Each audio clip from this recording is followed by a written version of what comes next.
Mahirap dali. Kaya sabi ko, timbang hindi. Ito yung pinapakain namin. You say how much we have with.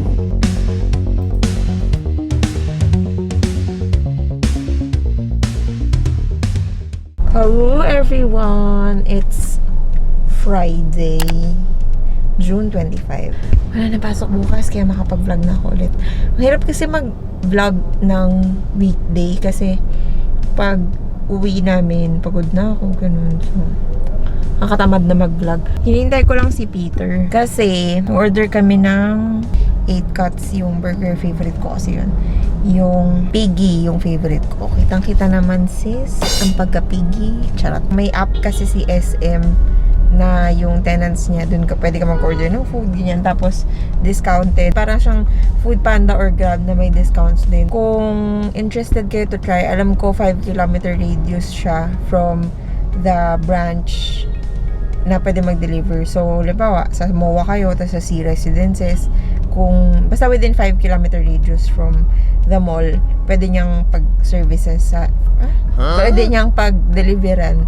So, if you're interested, I'll put the link in the description box below and I'll come back later pag andito na yung food. Wala.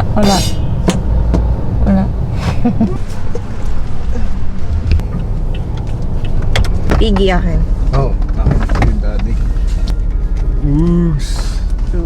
Sobrang mura eh. Pati yung wings niya 130, half dozen. Uy. Fresh pa. Mahirap dali. Malambot. Teka lang. Oh, ang dami. Magkano itong bucket ng onion ring? 100. 100 pesos? 107 ba? Wow, ang mura. Mura nga. 1/3 pound na piggy, magkano? Nang 87. Magkano regular nun? 200 something, almost 300. 300 plus. Share ko na lang. Wala na kasing crisp crunch pies. Sold out yung sana or. Sarap na yan. Ano yung wish nila? Parang may flavor. Ang sarap. Order na kayo sa app pala siya. iOS and Play Store. Lalagay ko yung link sa description. SM, baka naman. Sarap. Oh my gosh! Madilim lang pero ang sarap nito. Paborito ko to eh. Yung burger ni Peter, una dito niya ginaya. Tapos ginaya niya sa Sweet X yung caramelized onion. Hindi caramelized ang onion dito, no?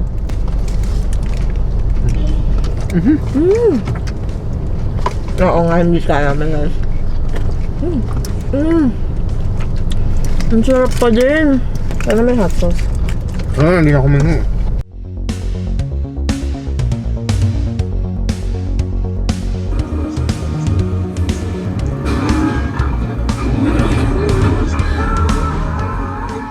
Hello everyone, it's Saturday, June 26. Tanghali na, nakapagpalengke na si Peter, hindi na ako sumama sa palengke.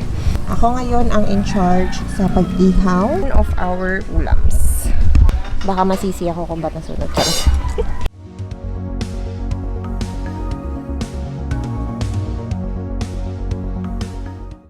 Hali, kakatapos ko lang mag-ihaw.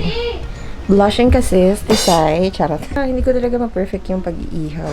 Hindi ko alam, hindi siya yung nahihilaw eh. Talaga nasusunog. Kung lumalakas lagi yung apoy, hindi ko alam bakit. Siguro kung lakas yung pagpaypay ko, maso, charot. Ang init. I'll see you later pagkakain na kami. What are you doing? We have inihaw na liempo and tamban. Sinigang sa miso. Sinigang na talakitok sa miso. And then salad. Yeah, pako salad. What is this, Mama? That's spicy. And Hello. beer sauce. Masarap yung beer.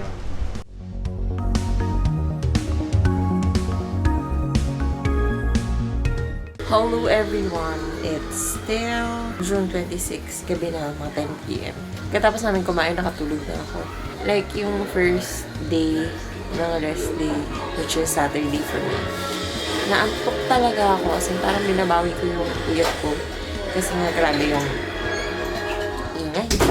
Grabe yung sa drive ko, ang tagal-tagal. Parang pagka weekday, hindi talaga kompleto yung drive.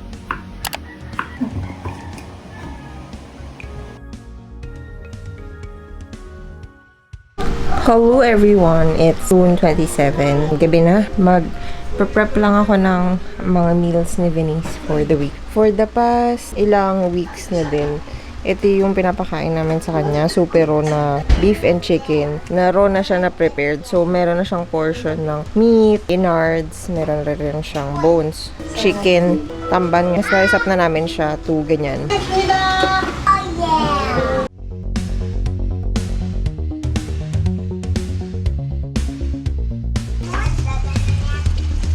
Secret.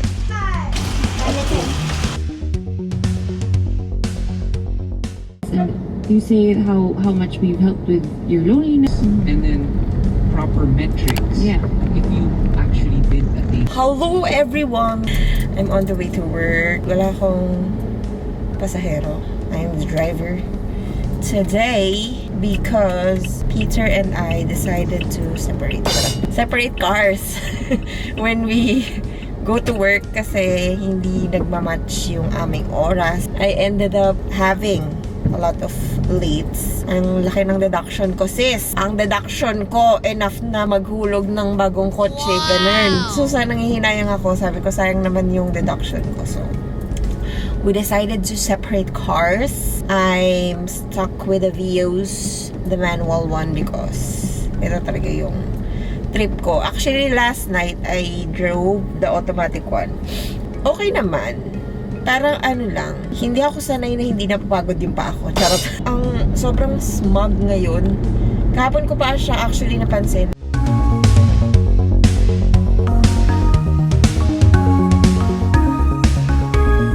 Hello everyone! Still 29 and pag-uwi ko is brown out, sis.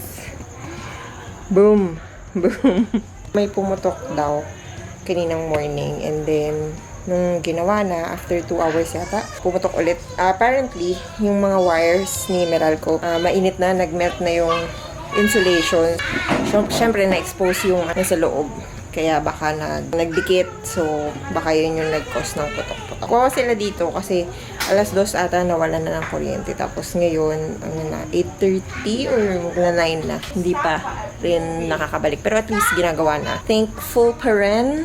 Ayan, si Peter nandun na sa labas. Takot pa naman yan sa dilim. Minsan, masama rin yung brown out na ganito. Nabobore ka. Napakain tuloy ako ng cheese donut from Lola Nena.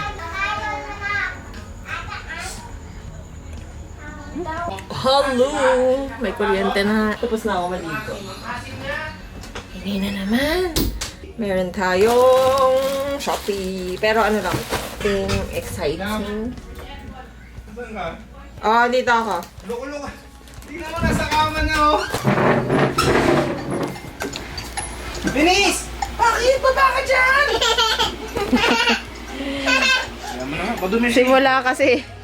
Simula alas 2. Brown out na. Kaya nang bumalik yung kuryente, nauna pa siya sa aircon. I'll put the links down below kung gusto nyo. Kasi nag-white na ako this time. Ang batch talaga na binibili namin is yung blue.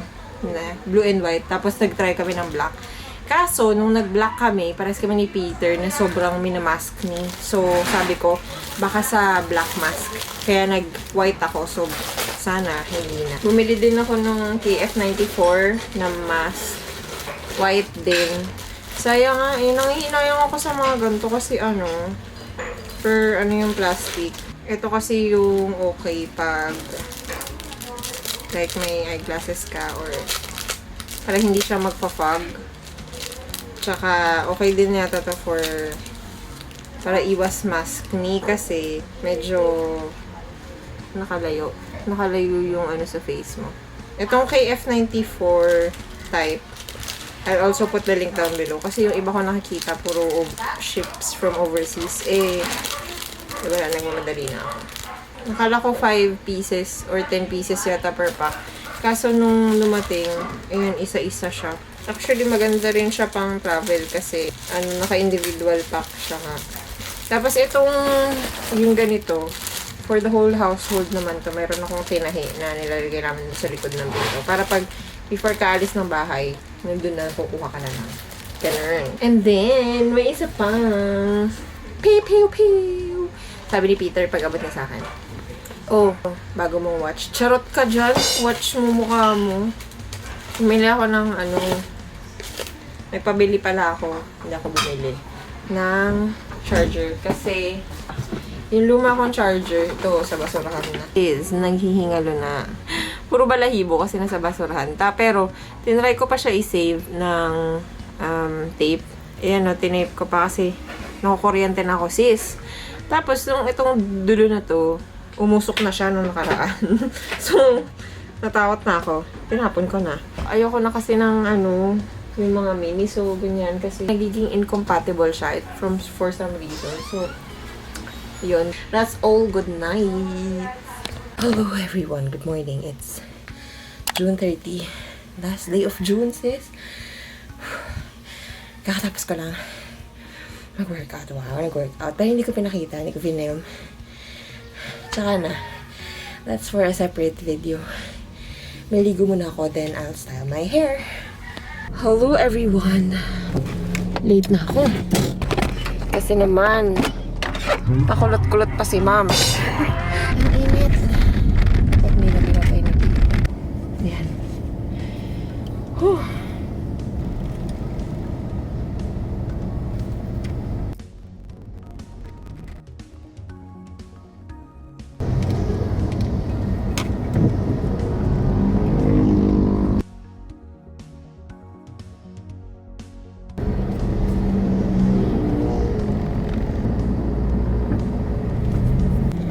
Hello, it's July 1 and pumutok, nag-erupt yung Taal kanina. And pauwi pa lang ako. It's already 7:30 PM. Actually, medyo natatakot ako kasi baka foggy. Sana hindi. Kasi hirap talaga akong mag-drive pag gabi or pag umuulan. Ngayon ata umuulan kasi naririnig ko ang lakas ng kulog.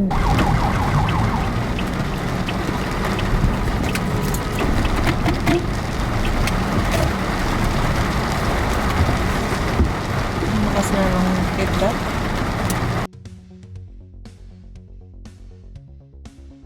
Hello! We home and we safe.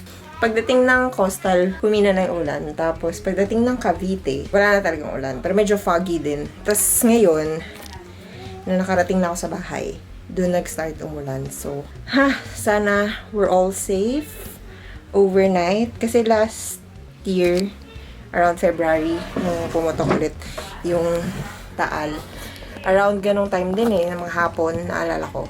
Tapos, kinabukasan ng morning, doon ako mapal yung alikabok sa sasakyan, sa labas. Masakit sa ilong. So, sana naman hindi na mag-progress. Sana hanggang gano'n na lang. So, I'll go first and I'll see you later. Cooking yun. Oo. Cooking yun. Cooking yun? Ina ka. Diba? Tanga-tanga. Disturbs. Lium. Benis! Dito yan si Benis ko eh. Si